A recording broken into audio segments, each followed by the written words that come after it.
Penn State men's basketball takes on UMBC in game 2 of the season, Friday night in the Bryce Jordan Center. This is Locked On Nittany Lions. I'm your host, Zach Seyko, and thanks so much for making us your first listen and watch. Every single day we are free and available wherever you get your podcasts, including YouTube. Associate producer to the show, Zane Brancefield, is back, and he's going to be part of a little more intensive with men's basketball coverage this season. So let's talk about this UMBC game, Zane, as Penn State should be favored. They're going to be favored, and they should win by at a very minimum double digits and maybe somewhere into the neighborhood of the 20s. I don't know that they'll score and make the deficit 40 points like the way they did against Binghamton. I think that UMBC has a good enough offense to at least, make it entertaining, but so does Penn State. I mean, Penn State set out with the goal in mind to score 100 against Binghamton. I would not be shocked if Penn State doesn't score at least 90 against the Golden Retrievers here. Yeah, I definitely think Penn State could run that up. Plus, Penn State's a lot bigger. The biggest guy on the whole UMBC team is 6'9", and Yannick Niederhauser is 7 foot, and Zach Hicks is tall as well. Penn State has a lot more size. They're more athletic, and I think they could easily, you said 20 points. I think they could easily put up 30 points. Okay. UMBC played Penn State York their first game. They did the back-to-back games against Penn State. Go figure, right?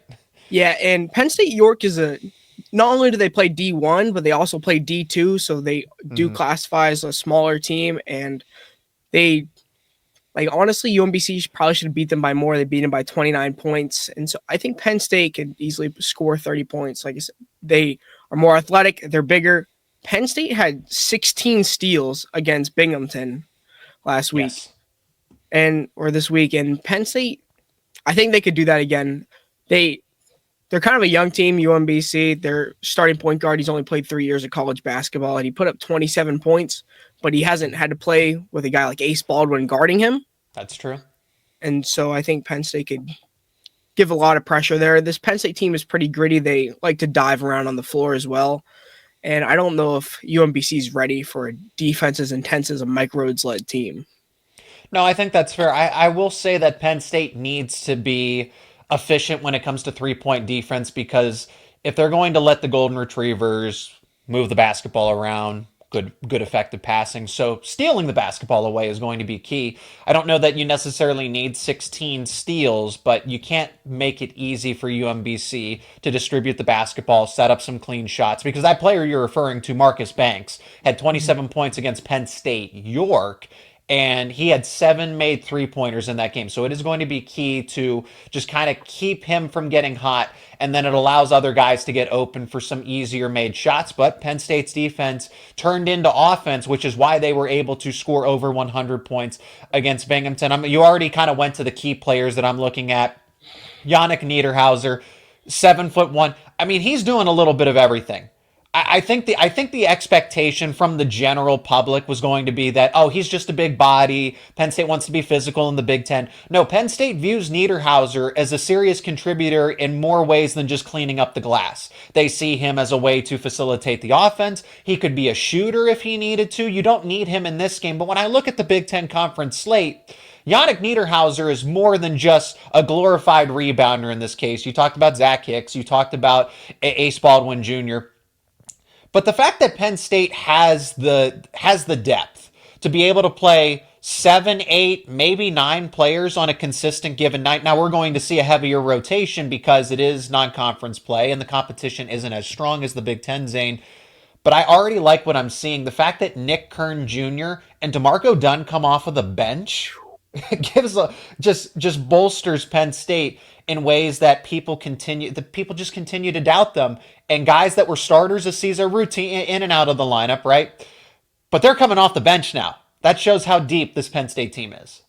Yeah, definitely a Penn State team is probably deeper than what they have been in maybe the last 5 years. They have a lot of different guys. And people don't even talk about Javin Carter. I've heard a lot of high praise for him because he backs up Ace that people don't talk about him enough, true freshman. And Mike Rhodes said he's one of the better shooters on the team even. You mentioned DeMarco Dunn, Nick Kern Jr. Those guys are impact players of a game. They bring energy. They can both shoot to a decent extent. And Nick Kern Jr. is one of the best cutters in the Big Ten. that he can get easy layups. And I've heard a lot of praise about him in that aspect. That's one of Mike Rhodes, like he said, is one of his favorite attributes about Nick. And you just look at this Penn State team and the depth overall, like Zach Hicks and Yannick Konan-Niederhauser both had 7 rebounds. And then, so it's not like it's one guy getting all the rebounds. It's pretty balanced. And then same with the assists. Zach Hicks had 4 assists, tying with Ace Baldwin Jr. So it's not like any of these guys are one-dimensional. They can all play offense. They can all score. They can all play defense. And I think Penn State has a lot of young guys, too, that are going to come in. Miles Goodman, he's had a lot of high praise. He didn't even play this week. He's dealing with an injury. But he's also another young guy. Dominic Stewart played very well in his limited minutes. Freddie DeLeon started, which I thought was interesting. But a lot of these – so Penn State has 5 seniors, but that's pretty much the only core. They brought back their seniors, and those were the guys that were main rotational players last year as well.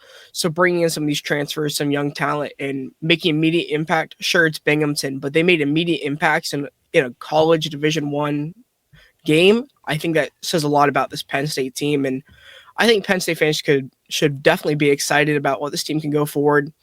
Like I said, it is Binghamton, but you have to look at the upside. Like, you still have to play well against those teams, and it's not easy to win in college basketball. So I think people need to just look at the upside, and especially you mentioned about how a lot of playing time for some of these younger guys and before Big Ten play, and that's going to be crucial for a Penn State team that has a lot of new guys. They got to build that chemistry and prepare for Big Ten play so they know what to expect and they know different styles of play. Like, sure, you can stay. They've been practicing for like a couple months now, but it's not the same as when you're in the game playing with live defense of a team that you're not familiar with their game. I like the way that Penn State is playing so far. They're aggressive defensively. I've already said this, Zane. You can add to it if you would like, but I really don't think there's disputing the fact that Penn State might have the best defensive trio of guards in not only the Big Ten, but maybe even the country. You have Ace Baldwin Jr. as the reigning Big Ten Defensive Player of the Year. You add Freddie DeLeon, and that's why he is starting, because he can guard every square inch of the basketball court. And then Nick Kern Jr. coming off of the bench. You could play all 3 of them hypothetically at the same time. Penn State's not going to do that routinely, but if you have all 3 of them on the floor, you best believe that Penn State is going to have those 3 defenders together is what Penn State. I mean, that's going to be a headache for opposing offenses. I do want to make a note. Jim Ferry returns to the Bryce Jordan Center. Remember, he was the interim head coach when Pat Chambers had been relieved of his duties not too far in the past here. But Jim Ferry is making his homecoming, and he's settled in at UMBC. I wouldn't be surprised if he ultimately maybe if he likes to stay, if he wants to stay there, great. Good for him. If he ends up moving on to a bigger program, I would not be surprised. I think Jim Ferry's done an admirable job here. Zane, do you have a score prediction in mind or what you're expecting? I've already kind of alluded to mine. I think that Penn State can get to 100. I don't know that they do. I would say 95-75 is a safe bet here for Penn State versus UMBC. Again, I like UMBC's offense. I think this game's going to be fast-paced, and UMBC won't be able to keep up, but they can play with the pace, but they won't be able to match Penn State's scoring. Yeah, I don't think Penn State is going to hit 100 points again, because that's pretty impressive. That was the first time they did it since 2017. But so I think they get around 90 points. I think they win by like 30. So I would say win by like 90-60. And I think that's mainly just because the intensity in their defense holding the other team. So it's just really a matter of how many field goals can they put in the basket. So. Absolutely. So this is a game that they should win convincingly. There's a lot to like about this team. I want to go on the record now and say, outside of Virginia Tech, I would not be surprised if Penn State is undefeated when they get to Big Ten play. I view this team as a tournament team. I view them as a sleeper contender for the Big Ten championship, the regular season, and the Big Ten tournament itself. Easier said than done, but I think this team is seriously being slept on. I know they're facing mid-majors right now. Binghamton, UMBC, they should beat up on these teams.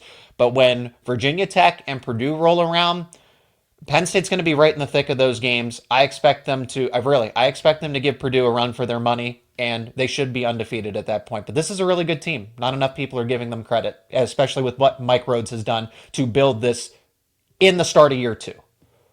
Yeah, I definitely agree. I think Mike Rhodes has done an excellent job, and this Penn State team definitely can make some noise. Sure, hype is high. It's still early, but I think this Penn State team truly is one of the better teams they've had in recent years. He is Zane Brancefield, associate producer to Locked On Nittany Lions here. His links will be down in the description. I encourage you to go check out his work. Penn State plays UMBC in the Bryce Jordan Center this Friday evening.